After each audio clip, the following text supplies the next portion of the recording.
And in your subject of urban development, safe cities, looking into smart cities. Yeah, so basically what's going on before us and has been going on for the last 30 or 40 years is this rapid sort of urbanization. People are moving to the cities. People are moving to the cities for various reasons. Most predominant of these is the fact of extreme poverty, deprivation, and injustices in rural areas, in friendly areas.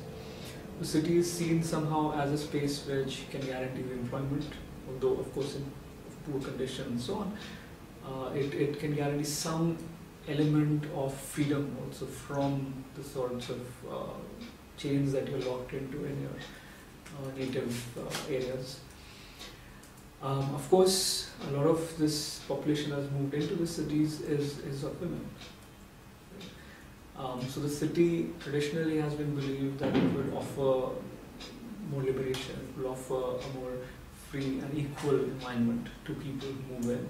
Because if you have the money, then other things do not matter in the city, as the saying goes, or as people used to believe. But that is not entirely true, as we've discovered.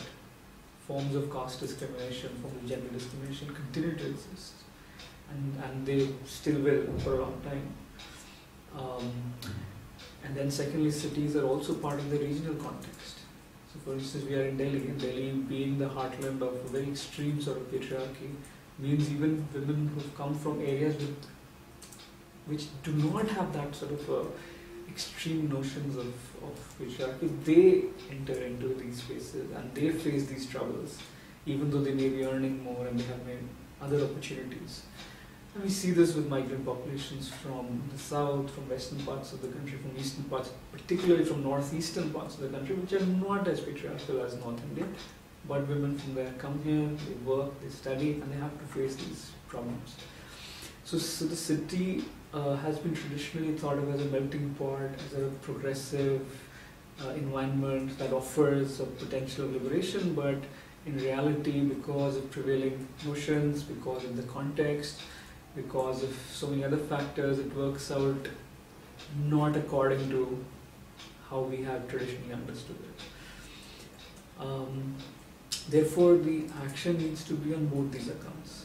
That is, working on the context itself, that is the regional gender situation, and with particular attention to those groups, those women who are coming from areas where they haven't faced such problems, right? So there is a notion of adaptation, adjustment, some of finding ways to navigate difficult situations that they do not maybe have, given that they are migrants into the city.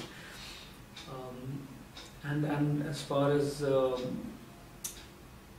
I said, in my perspective on feminism also, right? So then it involves creating this entire structure or context around social justice in general, of which then gender justice becomes or is a central element.